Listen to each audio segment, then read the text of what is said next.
Here we go. Okay.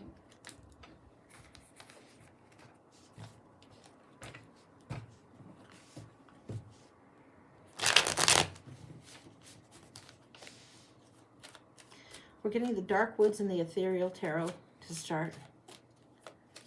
And if I forget to tell you the name, you can ask later and I'll let you know, but we're going into Kristy's past life. Dark Woods.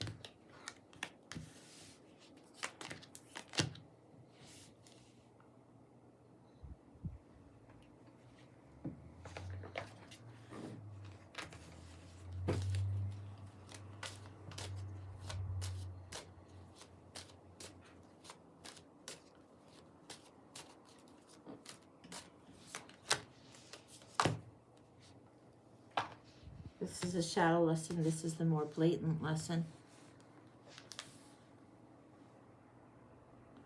I think we're in Rome or Greece.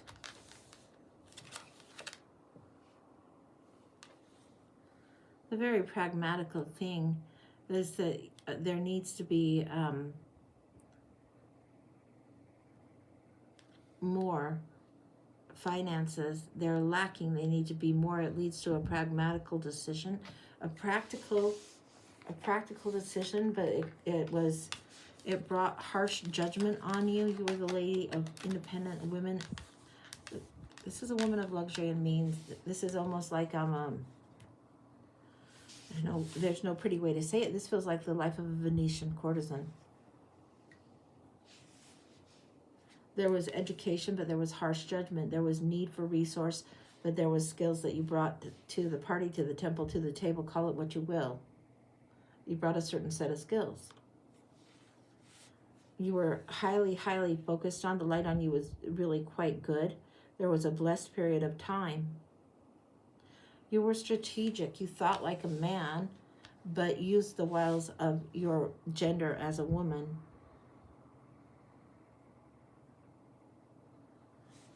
Life eventually led you to this happiness, this happy moment, but it took you a very, very long time to get to this 10 of Cups.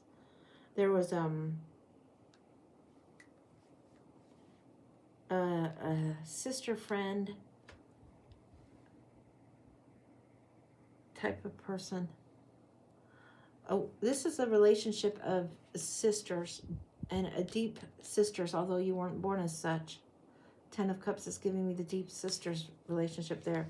High Priestess is this unfolding. This is somebody that was also in your line of work, also in the field. Knew how to, bring in the grapes, knew how to bring in what needed to be handled. Very strange. Power brokers all around. You finding your own path. The lesson is so tricky because not always what you thought would happen happened. And so you had to wait and had to wait and had to wait.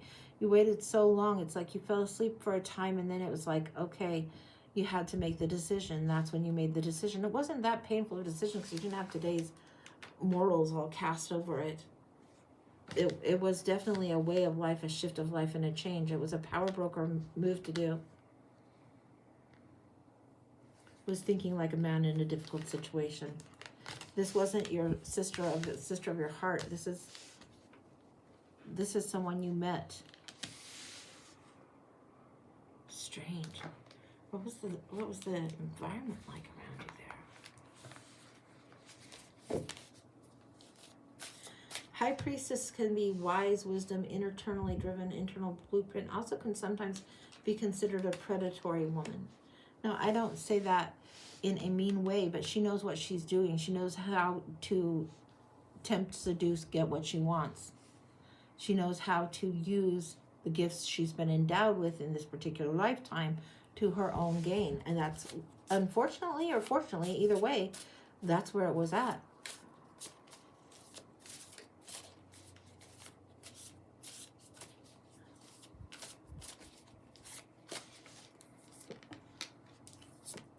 Lots of healing work needs to be done. It's like there's a wisdom that needs to go back to this very, very grounded time, this time of earth, this time of connection, this earthiness that is in you, this earthiness where you are grounded or you may be a little bit more wildflower than rose. You're not the hothouse rose here. You're more wildflower here.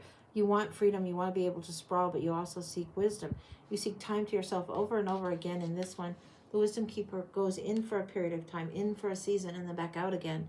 In for a period of time, and then back out again. Shaman dances to their own tune. This is just clues of behavioral stuff. Very, very hugely connected to the earth. Huge creativity.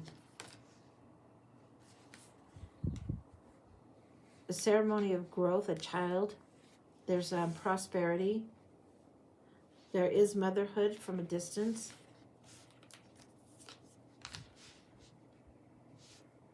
The maze. I don't know who is the goddess that has the thread of the maze and has the minotaur in the maze, but the minotaur in the maze lesson played out for you and your child. You need to look that up. You'll know how this resonates.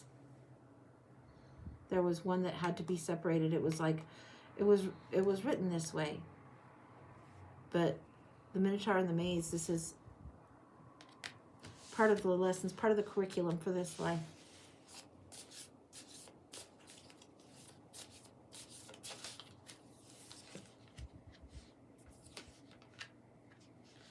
Walking the labyrinth and protecting the child was hugely important to you. It was like it became a huge priority to you. The sun was still on you. There was distance. There was different things that you would do.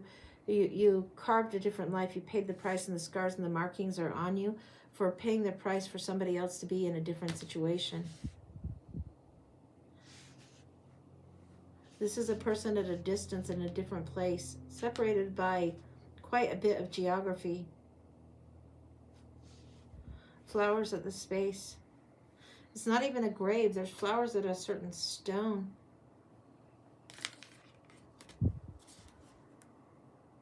It's like you took your time away, gave birth to this child, and at this place you bring flowers. And there's flowers left for you on certain days as certain seasons pass through. Flowers on the stones. You navigate. It's your way of sending messages or reassurances or a little bit of that. It's a goodwill gesture.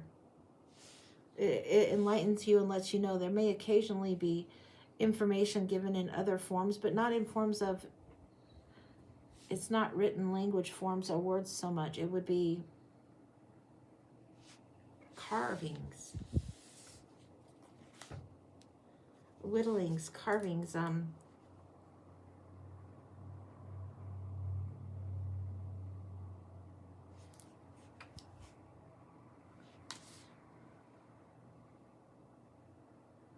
there's carvings. I don't think it was, wow. I don't think it was just one child. I think you had twins. Here. I think you had one of each, a boy and a girl. And there's flowers and wooden whittlings, carvings that are left in this place that you go, and it's left as gifts. It's good signs. It's like you could only do so much. You could only bear so much. And this is what you could manage in this lifetime by way of provision and by way of your own vulnerability and willingness to risk anything like this.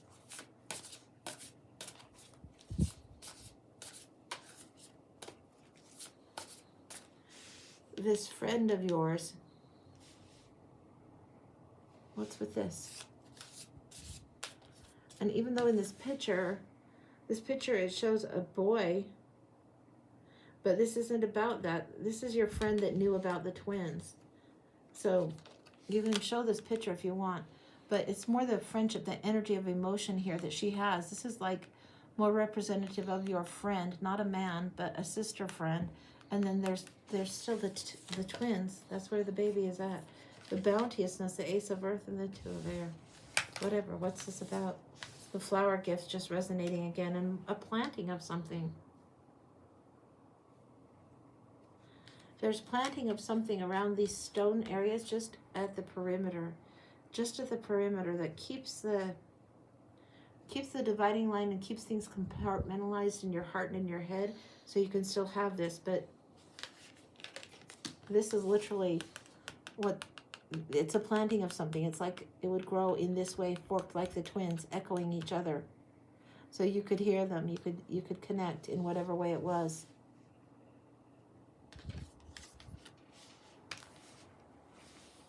Yeah, there's a certain tree that looks like a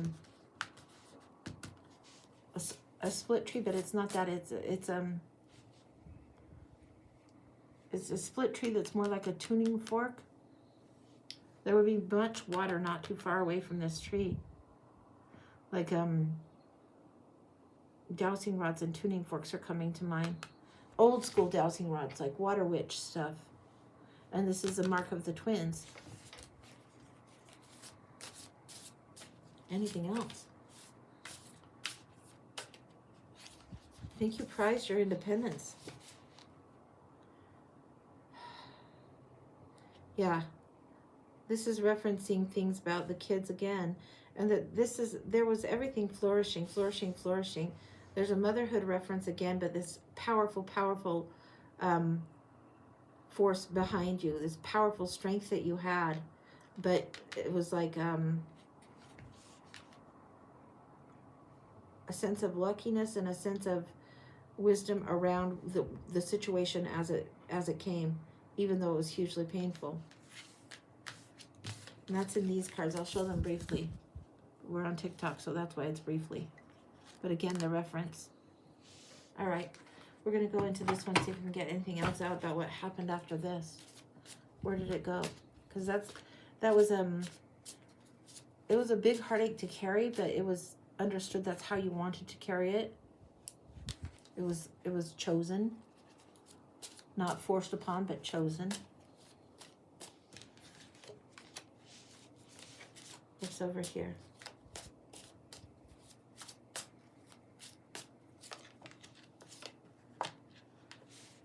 There came a time after you got older, after you were through this part of your life, where you got older, where you very much had your own space, your own shop of weird and odd things.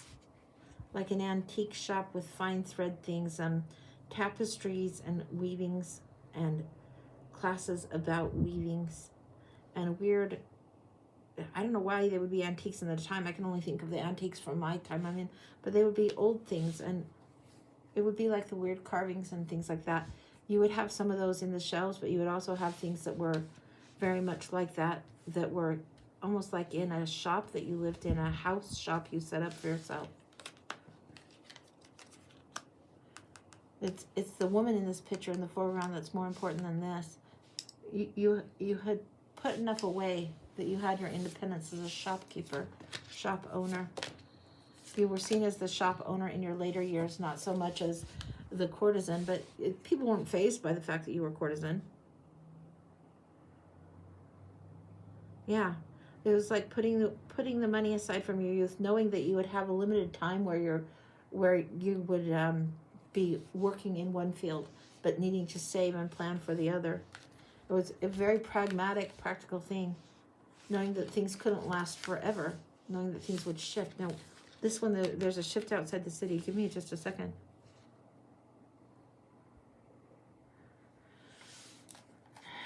Political shift on this one. This is a shift where the politics of the courtesans, they became an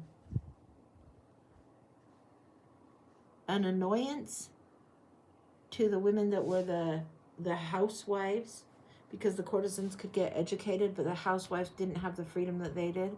And it seems like there was this political unrest that was coming. It's why you lived outside the city a little bit more for your shop. You weren't right in the heart of the city where all the, maybe what they would call a red light district, what we would call a red light district. I don't think they had lights back then, of course, but you know what I mean. You weren't right up in the hub of the city or up in where the power broker and status people were anymore, because you needed to be safe.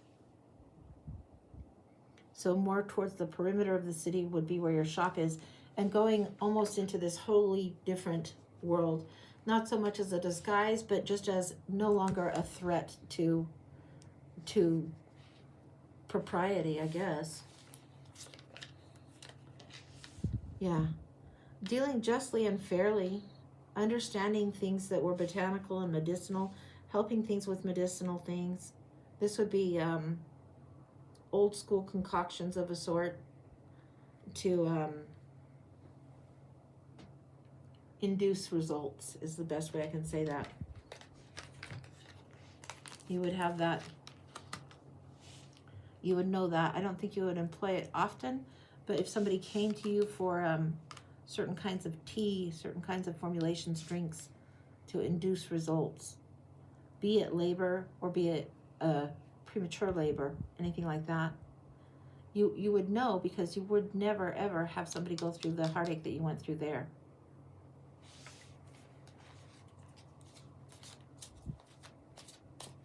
It's like you have this shop of stuff and things and old valuable things, and sometimes trinkets, sometimes collectibles and souvenirs, and sometimes a little bit of apothecary flavor vibe. Flowers. Flowers for the hostage that got almost run down. Options to drink. You would know. You would know. You knew about different wines, different flavorings of wines, how to celebrate with wines, and what exactly you would create here. You knew the fruit of the vine. You knew when the fruit of the vine needed to be pruned, cut, and when it needed to be savored. Anything else? One more in here. The Nine of Cups. You did have your happiness. You did have your happiness. Look at this. This is the wish fulfilled. You did have your happiness, and it felt like you had your crown restored or your status restored in some way. Like, I don't think there was any, you felt no shame. You didn't feel any shame at all on the choices you had made that didn't enter into it. There was no shame in the roles or the work that you had chosen. It was just a matter of pragmatics, but when it started becoming dangerous for you to continue in that line, that's when you had prepared, you had planned, you had shifted over. You were very, very pragmatic in this, and your friend helped you be pragmatic. She would help with this. I don't know that she shifted over to the shop or anything else. She probably went a separate way. It was just a friend who was like a sister to you during that time. I think that's it. That's complete. That's where it ends. I know sometimes it's abrupt and I want to be sure, so I fill the deck and yeah. Wow. That's a beautiful, painful, beautiful story. My wow. You will have known heartache so well and so thoroughly that sometimes your empathy runs really big through every life. Through this life still, your empathy will run really, really big. Yeah. Wow.